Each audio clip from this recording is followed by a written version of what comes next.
J'ai parlé avec le curé Chouinard, là. Il me disait justement que la petite Juliette va épouser prochainement là, Yvon, un des fils de Lavoie. Il paraîtrait même que le père Lavoie s'est acheté des gants blancs. Oh, mais ça suffit, Anselme. Des gants blancs, des gants blancs. C'est quand même pas le bonhomme Joseph Arthur Lavoie qui va devenir le grand-père de mon petit-fils. Je trouve que tu sautes un peu vite aux conclusions. T'as pas de preuve que cet enfant-là soit le fils de Raoul. À part de ce que t'as dit, cette Rosanna Saint-Cyr, le reste, c'est pas mal mince. Anselme, j'ai fait de la politique pendant 40 ans. Je connais très bien les hommes. Et cette dame ne ment pas, crois-moi. Juliette est enceinte de Raoul, c'est clair comme de l'eau de roche. Clair comme l'eau de roche. L'eau de roche, c'est si clair que ça. Pourquoi t'en parles pas, Raoul? C'est le pas suivant. Et nous allons le faire ensemble. Ceci ne proteste pas, Anselme. J'ai décidé que tu m'aiderais dans cette affaire. Après tout, tu as tes deux jambes, moi pas. Et si Raoul confirme ce que nous savons, et le contraire m'étonnerait, il n'aura pas d'autre choix que de faire son devoir d'honnête homme. Après tout, si on ne leur donne pas un coup de pouce, ces deux enfants-là ne sauront peut-être jamais qu'ils sont faits l'un pour l'autre. Allez, grouillons, Anselme. Il faut parler à Raoul maintenant.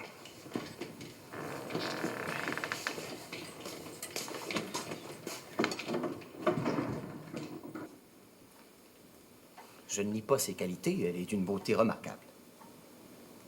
Et puis, elle a quelque chose de vrai, de généreux, de sans détour. Vous voyez que je suis pas indifférent. Et je pensais pas la marier. Pas à cause d'elle, mais à cause de moi. J'ai pas envie de me marier tout de suite. Je veux vivre un peu, comprendre ce qui se passe. Le monde change, la guerre est finie. Maintenant, plus que jamais, puisque les insoumis ont été réhabilités. C'est la paix. Le temps de la paix. J'ai fait la guerre. Je veux faire la paix avec autant de force qu'on en a mis à faire la guerre. Le monde est changé, eh bien moi aussi. Je veux pas m'attacher. Je veux faire quelque chose. Justement, tu as fait quelque chose. Et ça s'appelle un enfant. On va commencer par régler ça. La guerre est finie, comme tu dis si bien. Donner à cet enfant qui est le tien ce à quoi il a droit, c'est une bonne façon de commencer la paix, de l'établir, de la faire durer dans le respect de la vie. N'est-ce pas, Anselme? Ton père a raison, Raoul. Du moment que tu reconnais le père de cet enfant-là, tu peux quand même pas l'abandonner. Bon, je veux pas dire qu'il serait malheureux, mais sa mère seule, même si elle travaille jour et nuit, ne peut quand même pas lui procurer les soins et l'éducation qui est en droit d'attendre dans notre milieu, tu comprends? Songe aussi aux difficultés qui attendent un enfant qui n'est pas reconnu par son père. La paix, mon fils, c'est aussi la paix de la conscience. C'est souvent plus difficile à faire que la paix des pays. Oui, je sais. Alors, mon garçon, la voie est toute tracée. Puisque tu n'as rien contre cette jeune fille, que tu lui trouves même des qualités de corps et d'esprit, tu vas aller faire ta demande. Anselme va s'occuper de régler tous les détails. Ensuite, vous irez faire un beau voyage de noces aux États. Je vous avantagerai dans la mesure de mes moyens. Et plus tard, après la naissance de mon petit-fils, si tu veux t'essayer à Montréal, je pourrais t'aider. J'ai des amis dans la politique. Il y aura moyen de te dénicher une bonne place. Mais vous savez, papa, c'est quand même rien qu'une fille de la campagne. C'est-à-dire, je trouve que tu choisis bien mal ton exemple. Ta mère, Raoul, souviens-toi, venait de bien loin, de bien creux, comme on dit. Et ça ne m'a pas empêché de t'élever et de faire de toi l'homme que tu es, et de moi aussi, l'homme que je suis devenu. Donne la même chance à la mère de ton enfant. Tu ne le regretteras pas.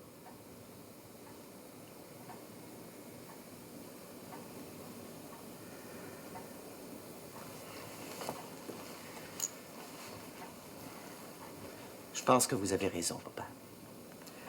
Je vais écrire à Juliette. Le plus tôt sera le mieux. Et puis, Je ferai ce que l'abbé me dira de faire.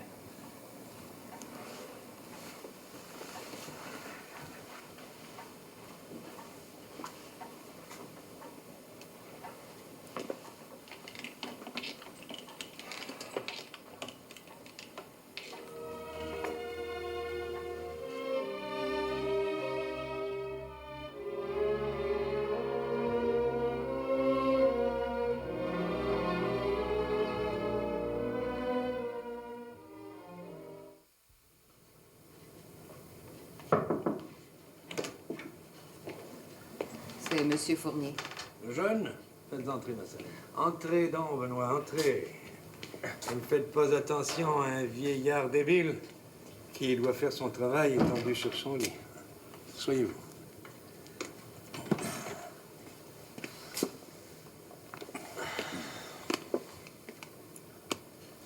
Vous devez sans doute vous demander pourquoi j'ai fait demander à l'abbé Savard de vous dire de venir me voir.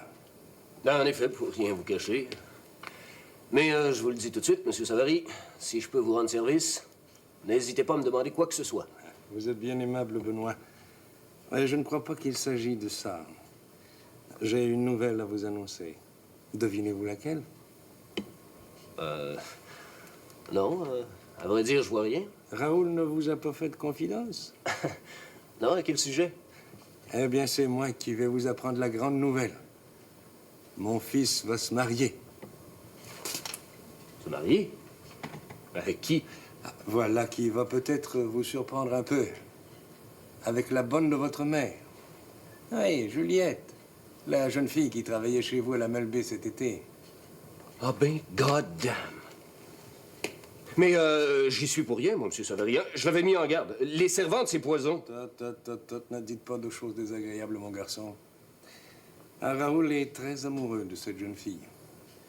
Les renseignements que j'ai obtenus à son sujet sont des meilleurs. Elle fera une excellente épouse à Raoul et une mère dévouée pour ses enfants. J'ai donc décidé qu'il serait préférable qu'il se marie très bientôt. L'abbé Savard s'occupera de régler tous les détails. La dispense des bancs me semble souhaitable dans les circonstances. Ah, je comprends.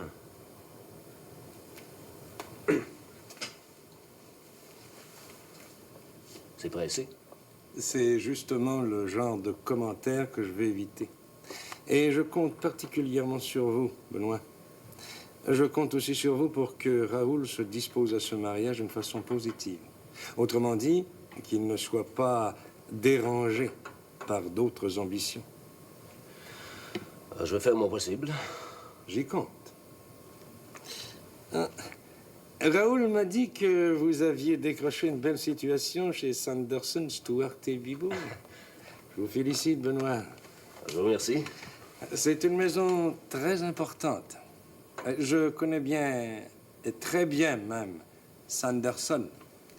Ah, il a une confiance très grande en mon jugement des hommes. Je vous remercie de la confiance que vous me faites, Monsieur Savary. Je vais faire tout mon possible pour que les choses se déroulent bien.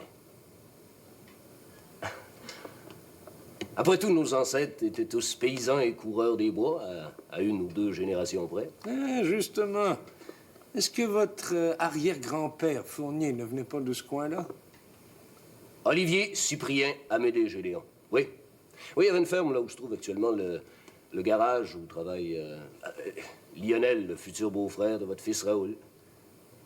Voyez-vous, mon cher Benoît, le monde est petit.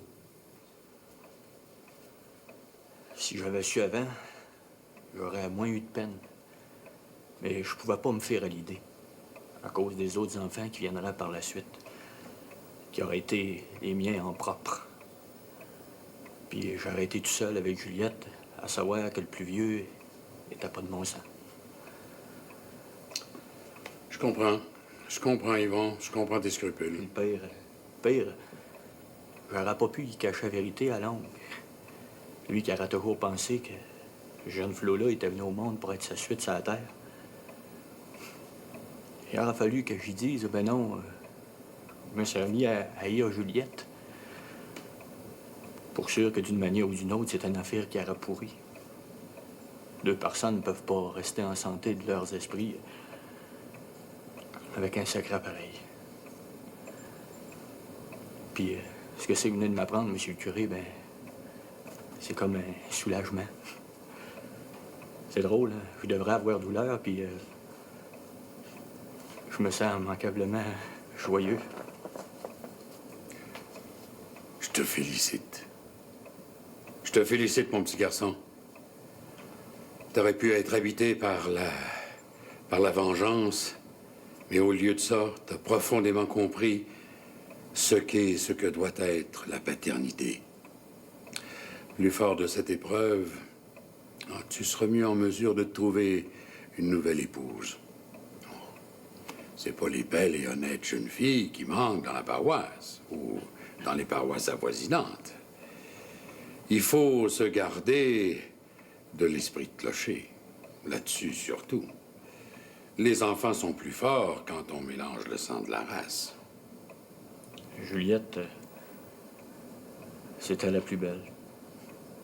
C'est pour ça que j'aurais aimé ça l'avoir.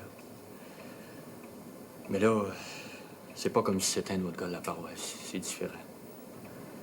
Puis, puisque c'est le père de l'enfant, je suppose qu'il n'y a plus rien à dire. C'est comme on dit, officiel. Je lui souhaite bien du bonheur.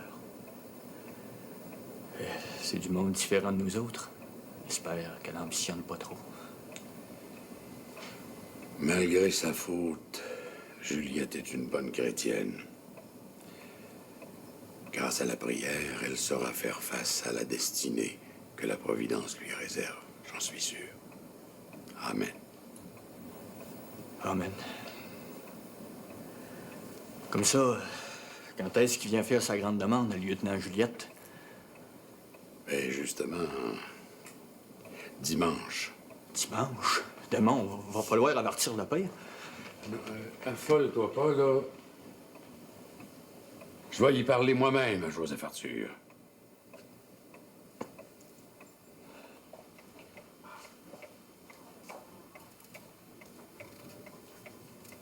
Tu parles pas, ma petite fille? J'épluche mes patates. Faut-il que je parle en plus? Tu m'en veux, hein? Tu penses que j'aurais dû me fermer à Margoulette? J'ai rien dit, maman. J'ai rien à dire. Cet enfant-là, je l'ai pas fait les yeux fermés. Je le cherchais pas, mais j'ai rien fait pour l'éviter. À cette heure que je pour la voir, je suis capable de m'occuper de mon affaire.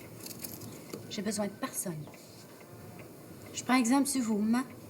Vous vous êtes toujours suffi à vous-même. Moi, tout, je suis capable. Eh ouais. Pour les enfants, il y avait ton père. Mais moi, il n'y en aura pas. Ça fait une différence, mais pas assez pour me troubler l'esprit. Immanquablement, à cette heure, toute la paroisse va le savoir. Je suis pas folle. Yvon fera pas sa demande dimanche. Faudrait qu'il soit un saint, Yvon, pour me demander à cette heure qui c'est. Puis le ventre va me grossir.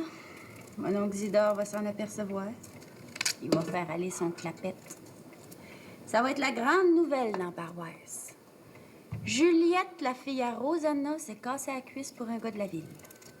Sais-tu quand est-ce qu'elle va débouler? Je sais tout ça. Mais ça me fait pas un pli. Je suis capable d'endurer quand il faut. Mais dis-moi donc, on dirait qu'il y a un étranger qui arrive. T'es bien excité, mon ticoune, un vrai chien de garde. C'est Lionel avec un étrange. Ah ben, ma parole, on dirait un prêtre. Ben, c'est bien, ça peut pas être autre chose. Il y a une soutane, c'est un prêtre, c'est prêtre avec Lionel. Ma foi du bon Dieu, ça doit être important. Puis les patates, c'est plein d'épluchures. Ramasse tout ça, ma petite fille, qu'on n'ait pas l'air des souillonnes.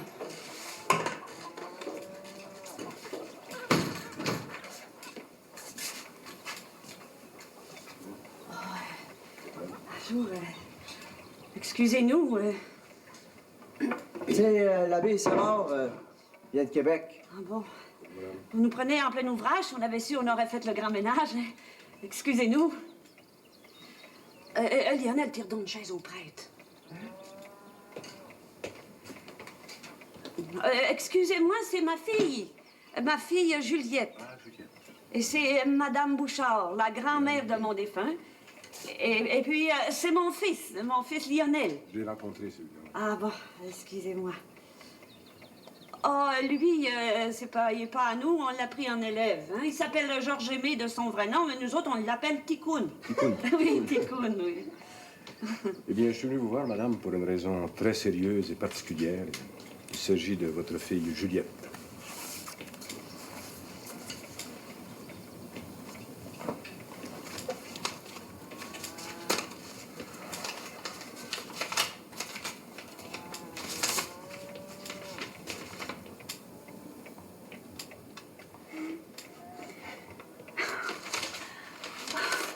Juliette. Le jeune homme qui a écrit cette lettre est le fils d'un de mes bons amis, qui malheureusement, à cause de son état de santé, ne veut pas se déplacer comme il le souhaiterait. Alors, il m'a chargé d'une démarche très douce et vraiment significative d'après la réaction de votre fille. Je suis chargé de régler avec vous, madame, et avec votre charmante jeune fille, le moment où maître Cyril Savary et son fils Raoul pourront vous faire la demande de la main de votre fille, le plus tôt possible. Dimanche, peut-être.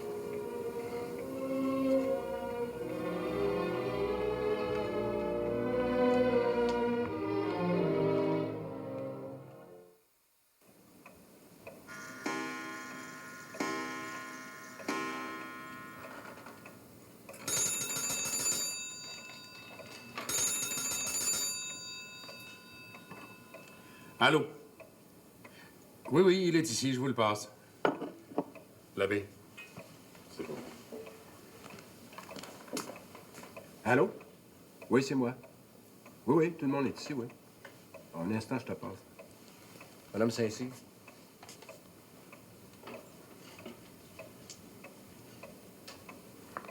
Merci, monsieur.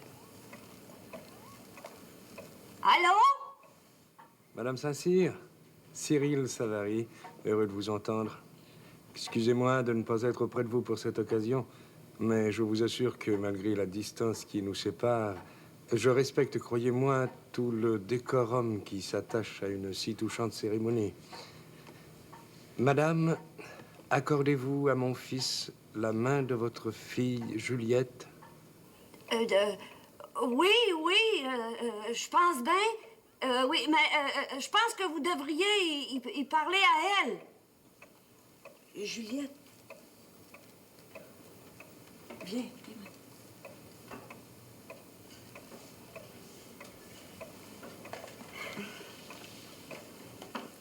Allô, monsieur? Je dis oui.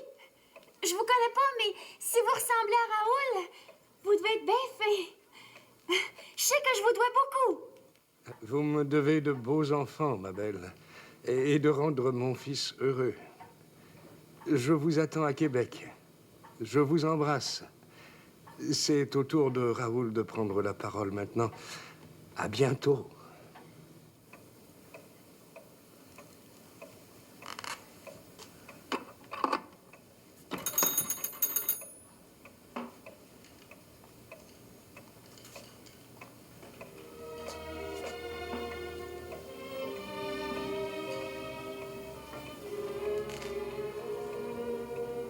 Madame,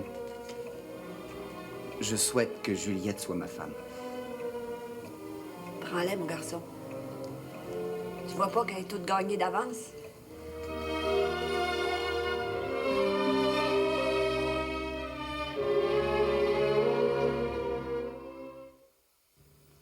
Eh oui, c'est comme ça, Antoine. Juliette va se marier avec un monsieur de la ville. Et Antoinette, elle, est partie en ville travailler pour des Anglais. Lionel, lui, travaille toute la semaine au garage de Joseph Arthur. Ça fait que moi, je me retrouve tout seul avec Ticoun puis Mémé. Oui. Oh, ça me fait penser. Ça me fait penser quand tu vivais puis que je t'attendais tout l'hiver. À cette heure, c'est en ville que le monde s'en va. Pas dans les chantiers. Et ils disent que la paix est revenue. Ah, pour moi, ça fait pas grande différence. Des fois, Antoine, des fois, je trouve les nuits bien longues. Oui.